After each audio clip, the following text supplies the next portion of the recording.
Greetings to everyone at ECER 2021. I'm really honoured and privileged to have been asked to give one of the keynote presentations. I'm especially delighted that it's in Geneva, because Geneva is, of course, the home of international human rights, and it's a place where I have spent a lot of my professional life. My focus today is on, obviously, human rights law, but I'm going to particularly focus on its role or potential in reconciling what can be competing interests of the state, society, and children or students. But I'm going to begin by looking first at the relationship between human rights and education. And I mean, this is an interesting relationship, and I think it's not always an easy relationship. But if we look at it first from the perspective of human rights towards education, education enjoys a really special place in international human rights law. It is in all the major international human rights instruments, including, as we can see here, the Universal Declaration on Human Rights. And its architect, one of its architects, Eleanor Roosevelt, captures really, in a way that is often quoted, how important education is. That because if we do not feel human rights in these small places, as she calls them, and she identifies small places to include schools and colleges. And she also, unusually for the time, identifies the human rights holders as every man, woman, and child, seeking equal justice, equal opportunity, dignity without discrimination, which captures the fundamental underpinning values of all human rights. So education is there from the very beginning, and it has continued to feature in all major international human rights instruments. And more to it than that, when we go to the very first legally binding instrument, which is the International Covenant on Economic, Social and Cultural Rights, education is in Article 13 of this covenant, one of the twin covenants, but it does something really unusual. It says that primary education shall be compulsory. It makes it a mandatory right, and that is unique.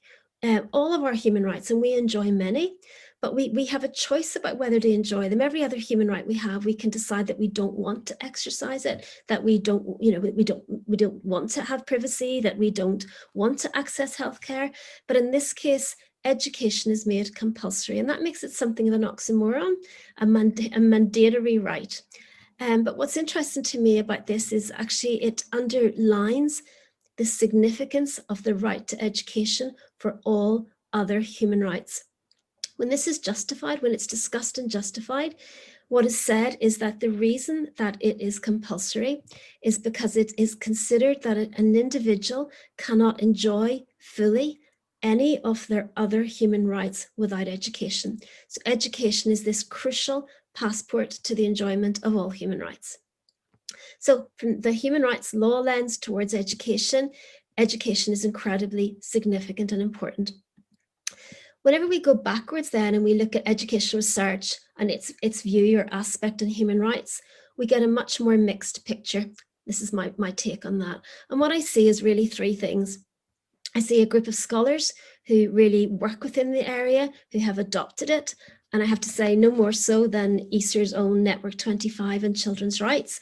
Within that network, they're not only informing and creating educational research about human rights, but they are informing our understanding of human rights law and children's rights beyond education.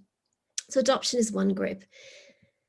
Then there's a kind of second group where I see an ambivalence, and Gabby Martinez-Saenz and I have written about this, particularly in the context of human rights education, where you would expect there to be a greater endorsement and acceptance of the human rights legal standards. And again, there is amongst many scholars. But on the other hand, this is where we often see the term legalistic used, and is used, in what seems to me, in quite a pejorative way, that idea that actually that just the way that law is used is this excessive adherence to law, that there is no critique or no understanding of the limitations of law, the role of law, or the complications of law. So there is an ambivalence in some areas. We like it, but we're not really sure about it, or we're not really sure if it's used in a certain way. And then thirdly, we do get, and I think it's rarer, but there is still also an antipathy. And that antipathy to human rights and human rights in educational research, I think, is not exclusive to education. And I think it is much more likely to feature, we see it everywhere in terms of children's human rights. There are people who would never deny that adults have human rights, but would still seriously question whether children can, do, or should have human rights. And in recent work, I've been thinking a lot about the reasons why there is such resistance to the idea of children as human rights holders. But one of the things that I've been problematizing is the fact that people who resist it, perhaps not directly, do so in ways that essentially don't speak about the language of human rights. We don't afford children that status, and instead alternatives, which I think sometimes are effectively substituting, truncating, and diluting the status of children as human rights holders are used. So for example, I've written in my own work quite a bit about the relationship between children's rights and child well-being. I mean, obviously children's well-being is a really important thing and a crucial field of study, but often these are twinned in ways that dilutes the nature of children's human rights and what they actually mean. We have other examples, for instance, the SDGs, the Sustainable Development Goals, again, really important for creating better conditions for all, including children, but not the same. They're not legally binding, and they're not the same as the entitlement that comes with a set of legal standards to which governments have committed to implementing in their own domestic practice. So I'm worried about a lexicon for children's rights research that changes the language. And again, in my own work, part of my criticism has been around the notion of student voice and student voice use or student engagement instead of the child's entitlement, the child's right to participate in decision making, the child's right to have their views given due weight. Another really good example of this, I think, and it's from Anne Kennerstead from ECER Network 2025. And she has pointed out that this particular typology that is very widely used in international and child rights law, participation, protection, and provision. So children's rights are categorized into these three groups. And it's convenient and people use it. But what Anne has done is really said, you know, this is actually really changing the nature of the language that we used. And this really interesting article, she queries why we say participation, protection, and provision, when what we're actually talking about when we use these, when we're talking about the same rights for adults, we would use the terms socioeconomic rights and civil and political rights, and that we change them for children. And there is a loss when we do that. It may help understanding, but there can be a loss in legal and content. So that's just context, because that's just want to put in front of you some of my concerns or issues about the relationship. And what I want to do in the rest of my talk is then really think about what does or might a human rights legal lens offer educational research and educational researchers. I was very taken with the three themes for ECER 2021. The themes of the conference are expectations, prescriptions, and reconciliations. Perhaps leaving reconciliations as an exception. The terms expectations and prescriptions are not in the language of human rights law. So I started to really think, what do they mean when viewed through a legal human rights lens? So we start with expectations. What does that mean in human rights law? For me, it's like who the expectations are on whom. Who can we expect something of?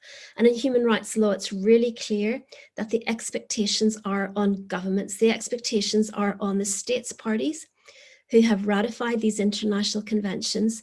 These are agreements between states parties. They are not agreements between states parties and what we see as the right holders. They're agreements between governments, and the expectations are on them alone. This is what governments have agreed to do.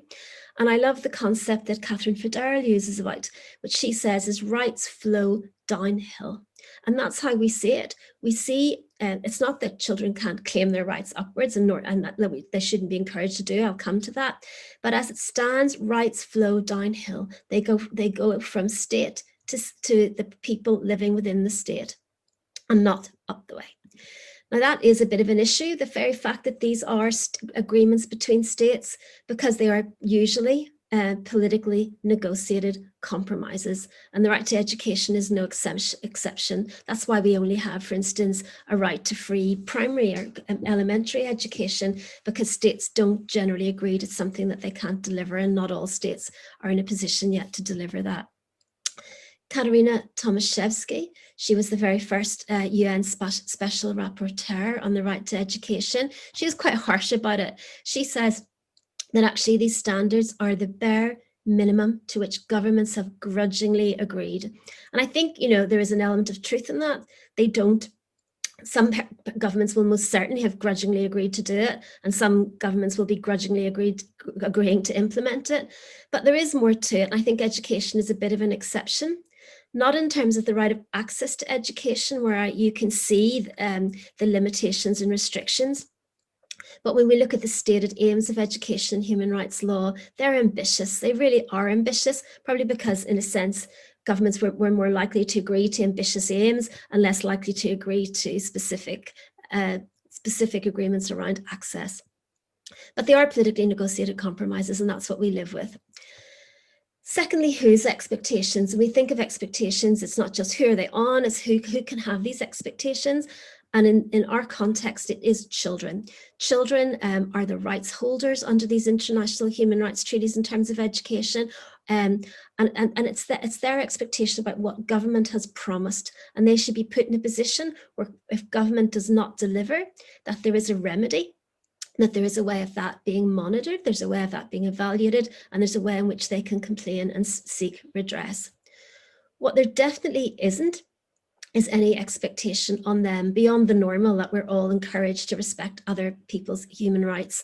And that's why I think in education we see something which we don't often see elsewhere, and that is rights twinned with responsibilities. This idea that when children are taught about their rights, they're often taught about their responsibilities. Now, of course, it's perfectly okay to teach children about responsibility, about social and moral responsibility. What is challenging, though, is whenever children are taught about their rights in ways that suggest that their entitlements, their human rights entitlement, are contingent upon them behaving in certain ways.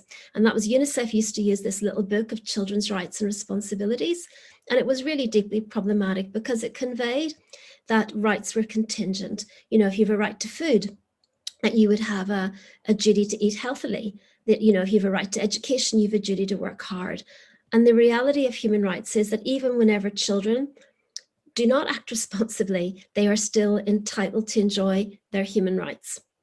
And I'm going to come back to that. So secondly, then, looking at this concept of prescriptions, this was an interesting one for me to think about. What does prescriptions mean in terms of my discipline and the context in which I view education? And for me, these are the standards. These are the international human rights standards. They are prescriptive for government. They are binding in international law. It is saying what they should do. They are normative. And again, sometimes the term normative is used in quite a negative way, that it is a lesser good. And actually, there's nothing wrong with being normative, and legal standards are inherently normative. International human rights standards come from a moral value base, and that moral value base is then codified into international standards, which are normative. And those norms, they're open to critique. Many of these norms, we have a huge body of research which criticizes aspects of human rights law generally, children's rights law generally, and education in particular, that the standards may not always reflect the values that we think they should reflect, but they're there, and they are there reflecting a certain set of values around equality, dignity, and respect for the worth of the individual human person, and in particular, and really important for children and in education, the right to self-determination. So it's normative, and that's okay. How do we use it then? How do we use it in our research? For me, quite a bit of my work has been around children's rights-based policy. And in this paper with Brona Byrne, my colleague, we have looked at what distinguishes a childhood policy from a children's rights-based approach to policy. And the very first of these 6 Ps in our article are the principles, the standards, that actually the standards can be used to guide policy. And we do that through a process, which is the second thing of children's rights impact assessment, that you look at a particular area, and whether you're planning it or evaluating it, and you're looking to think, does it comply with international human rights standards in education, or does it comply with international human rights standards generally, and in my case, particularly children's rights standards. There are other things there, of course, that make it into a child rights-based approach to policy. But I want to show you an example from the very first thing that I ever did on human rights and education. And it was a report for our Human Rights Commission, our National Human Rights Commission. And what I was doing then was looking at admissions criteria to schools in Northern Ireland. And there were many admissions criteria which were really commonly used, but when viewed through an international human rights lens, were deeply problematic because of these norms. And if one of them in particular is this obligation to promote regular school attendance. So every government that has ratified the Convention on the Rights of the Child has agreed to promote regular school attendance. And of course, that can translate in policy terms into lots of different practices. And one practice is that, at that time in schools in Northern Ireland, and I know it's common elsewhere, is that secondary schools would prioritise children who had good attendance. So if they were oversubscribed, they would be more likely to give places to children who had better school attendance, 95% or better in primary school. And on the face of it, that criterion looked okay to schools. You know, that's okay, we'll take in children who have good attendance. But as soon as you view that through these norms, through the human rights lens, it's deeply problematic because the human rights lens requires you to think about discrimination. It requires you through a child rights impact assessment to think, how does that fall? How will that affect not just children generally, but particular groups of children? And so the criterion might as well have been saying, in the event of oversubscription, lower priority will be given to children who are chronically ill, to children with disabilities, children who are Irish travellers, or those who are socially deprived. And that's just not acceptable. And when that was pointed out, viewed through the lens of international human rights law, the Department of Education changed policy and guidance to schools to say, stop using attendance criteria. There are also all sorts of other attendance issues. For example, one of the Committee on the Rights of the Child, for instance, has made it really clear that policies, government policies that try to promote good attendance through fining or worse, imprisoning parents are absolutely not child rights compliant. That can in no way be in a child's best interest to fine and take money from the family, or worse still, to deprive them of a parent on the basis of attendance. There have to be other ways of promoting good attendance. And in my own work, a lot of it has been around applying these principles then, not just as the principles in terms of looking at implementation, but actually applying the principles for methodology and using a children's rights-based approach. So in the Centre for Children's Rights, we have developed a methodology which is around taking the principles of children's rights and the principles of a human rights-based approach generally and applying it to how we do our research. And what we try to do is ensure that all of our research is furthering the realisation of human rights. So we're looking specifically at the standards, and our questions will be based around the standards. We try to adopt a process which we see as rights respecting, and in particular is participatory, that it involves children in all stages of the process. And thirdly, we have a goal. The goal of our research is always to build the capacity of rights holders, children, to be in a position to understand and claim their rights, and also of duty bearers to fulfill their obligations. So if we're commissioned by government, we're trying to show ways in which they can understand the standards and understand the reality of children's lives on the ground so they can move towards greater implementation. And an example of that then from recent research is in the past year and a half, we have led an international survey with a range of international partners led by treaties, which is one of the international human rights organizations. And this survey was a survey that went out in 28 languages in 135 countries, and we got data from almost 27,000 children. What's children's rights based about this? First of all, the questions we asked are very explicitly about their experience of their rights. Secondly, we involved children throughout the process. So we asked them what questions they wanted to ask. And that was really interesting because they came back and it was really clear from the start, many children right across the world immediately had a question about examinations and testing, wanting to know Could we ask what their governments were going to do in terms of examinations and making sure they got credit for their study that they deserved? And we also then, as part of our children's rights approach, we don't just ask children about their experiences, we're always asking them about their views. What do you want? What do you want your government to do? And here's an example from a girl in the Netherlands, very typically saying, you know, this survey was conducted very early on. It was conducted in April, May and June, really just after the first lockdown. And immediately the children were full of ideas about what needed to happen to ensure that they could access education, and also they could access other things that are really important to them, like their clubs and their sports. So finally, I'm going to focus on reconciliations and what this means in human rights terms. So this is interesting again, because normally in children's rights, we talk about the triad, and the triad would be the parents, the child, and the state. And whenever we take that triad, or take the human rights realm into schools, something interesting happens, because of course it's not as simple as the state, the parent, and the child, because we also have other rights holders. We have the other children who are in the class with an individual child, and then we have teachers and other staff. So we have this really interesting mix of rights holders in this public space when we go into schools. And that creates an interesting arena for human rights. And back in 2005, I pointed out that there were very few areas where the private and public dimensions of family life converge to such an extent as when a parent sends his or her child to a state school. This was an article on trying to reconcile then parents' wishes and children's rights in state education.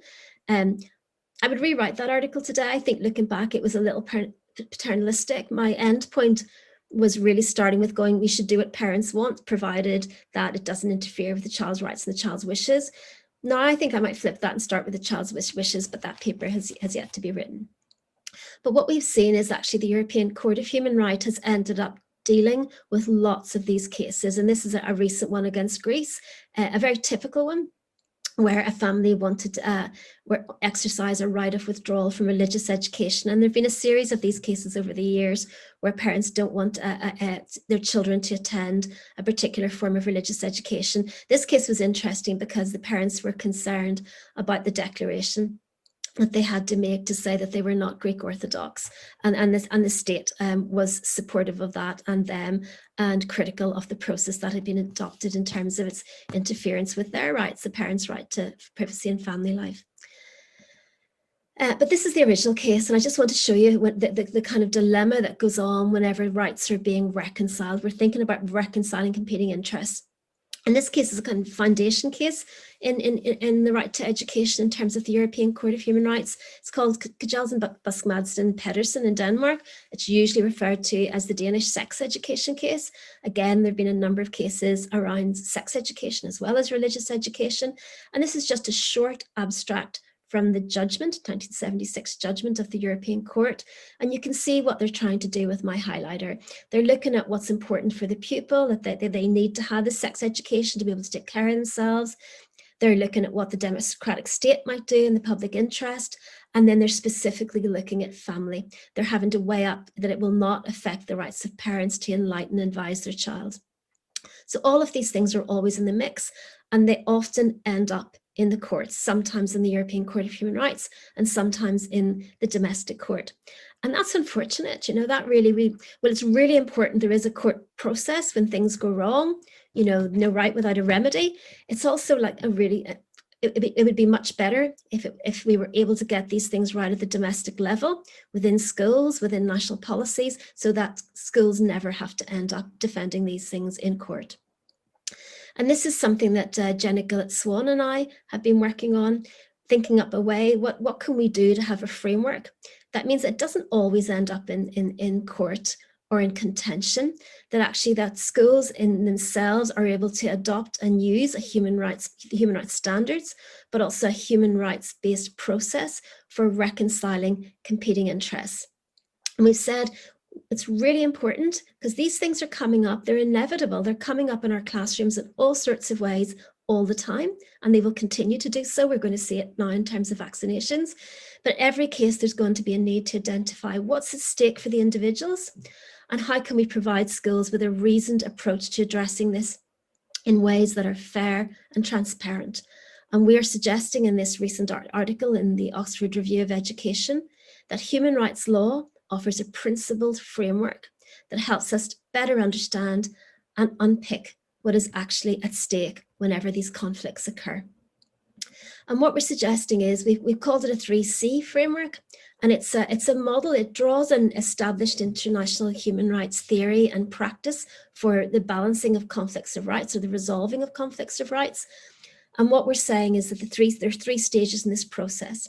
In the article, we use specifically the case of a child that has challenging behavior in a classroom, where the child is disrupting, the child's behavior is disrupting the education of the other children.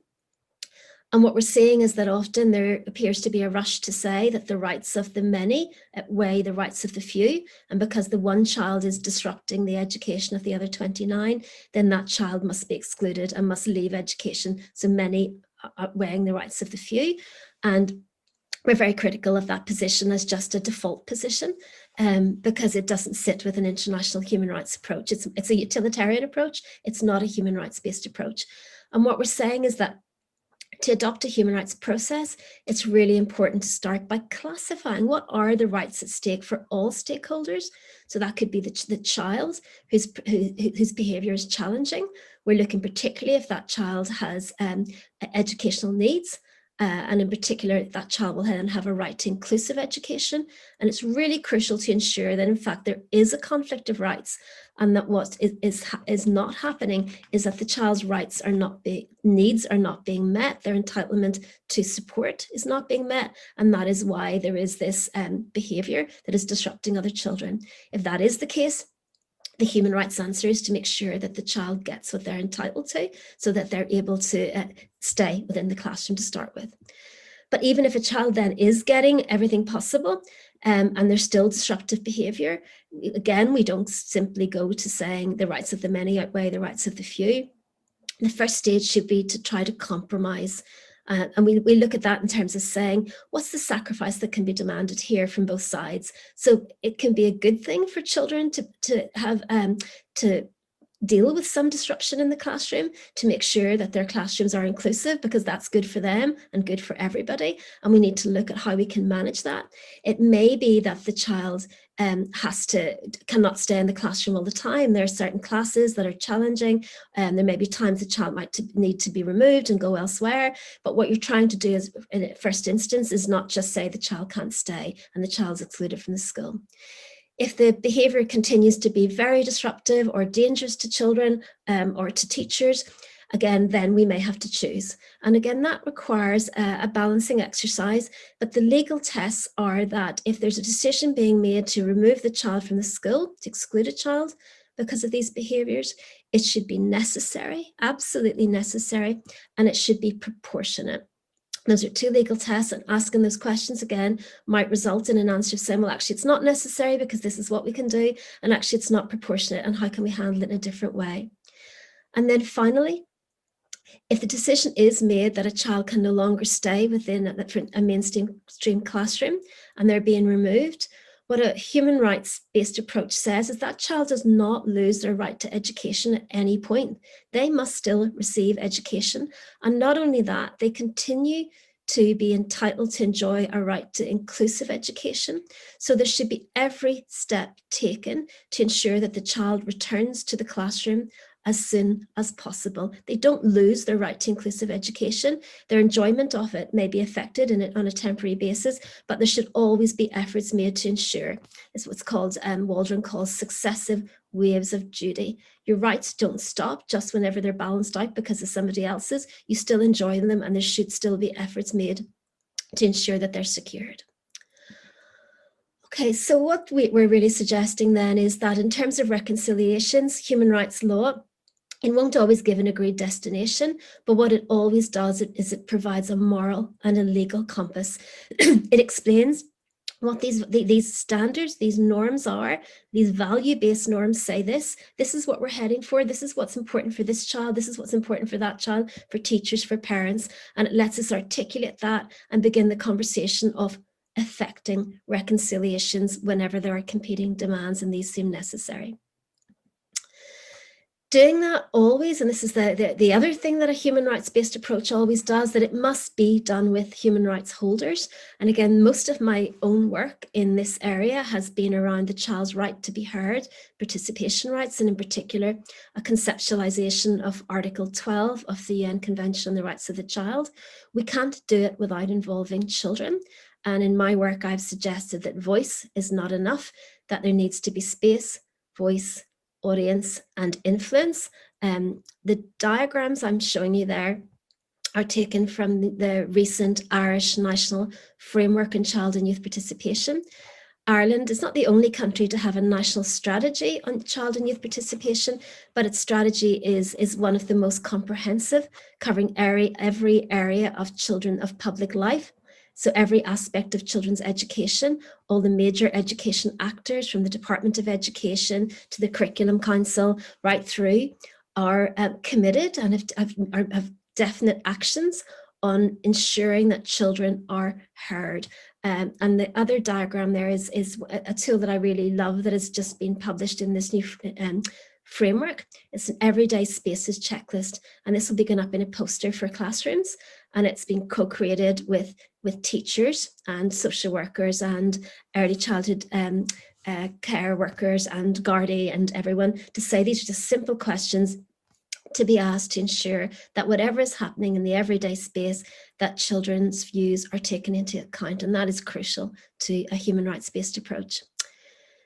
But it's not all of it, and this again is where I've been working a lot in the past year. While Article 12 of the Convention on the Rights of the Child is very much about children being involved in existing decision making, it's about the child's, seeking the child's views and giving them due weight when decisions are being made.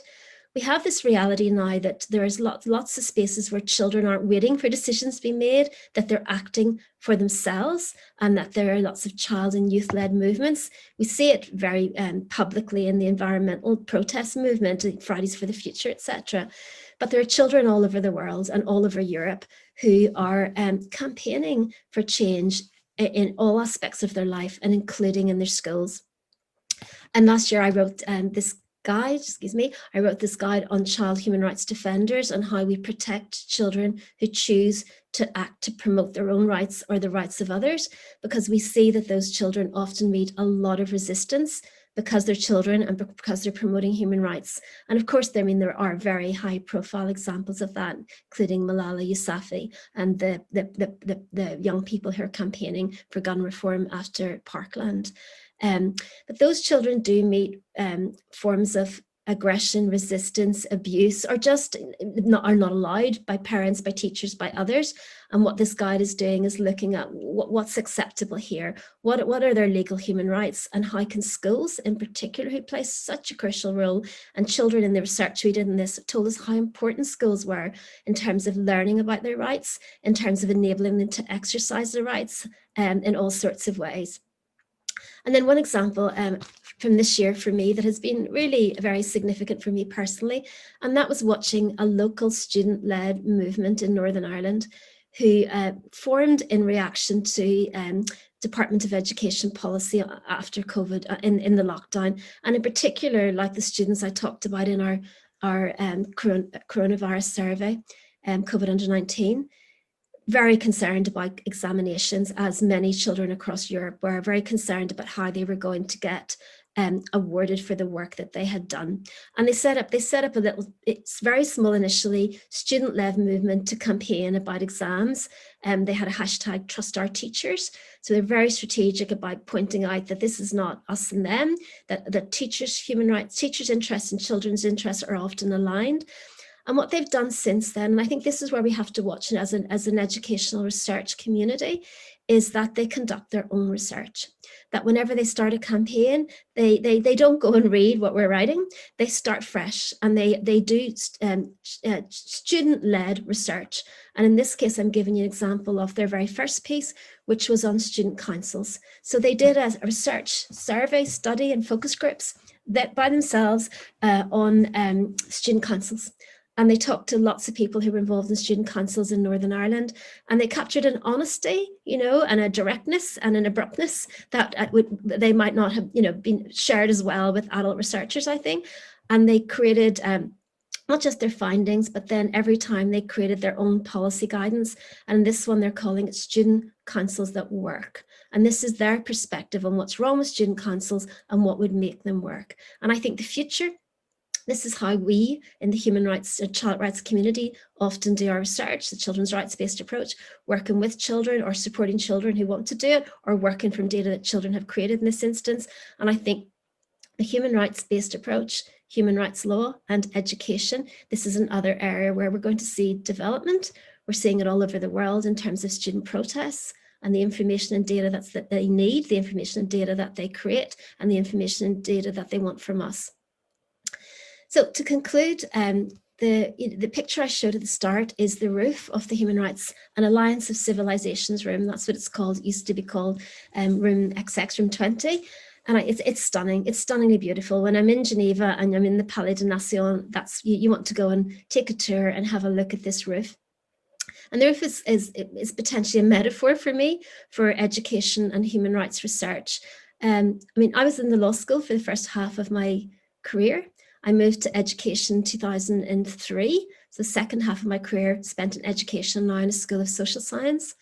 And what I love about that move, and it was a really significant and important move for me that has really made my career, is that education is so diverse, so multidisciplinary in a way that my legal academic community, where I still do a lot of work, is not. I love its diversity, and I think this roof in some ways captures the diversity of ECER, my times at ECER, and meeting people from disciplines that I would never have had conversations with at a legal academic conference. And in this roof, the pigments for the roof came from all over the world. And this idea is it's this medley of the world. It's a sea upside down, dripping down with stalactites, stunningly beautiful piece of art. And the metaphor for me, I put this little orange box in the corner of this little dark stalactite, which I think may be human rights law. So at the minute, I think the human rights legal academic community and the human rights academic community within education is still small. It's still a little bit at the margins, and it's still a little bit spiky, but I think it has a potential bigger role to play.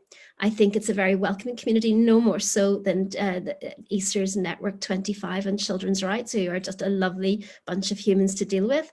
So I think what I've tried to do today is take you through my perspective on education and human rights, what it means to have expectations in human rights law, what those prescriptions are and their limitations, but to advance the notion that actually this is what reconciliations are, what human rights were made for.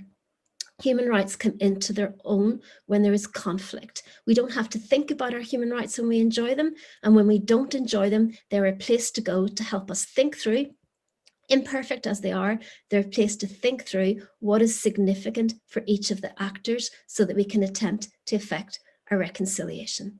Thank you very much for listening to me.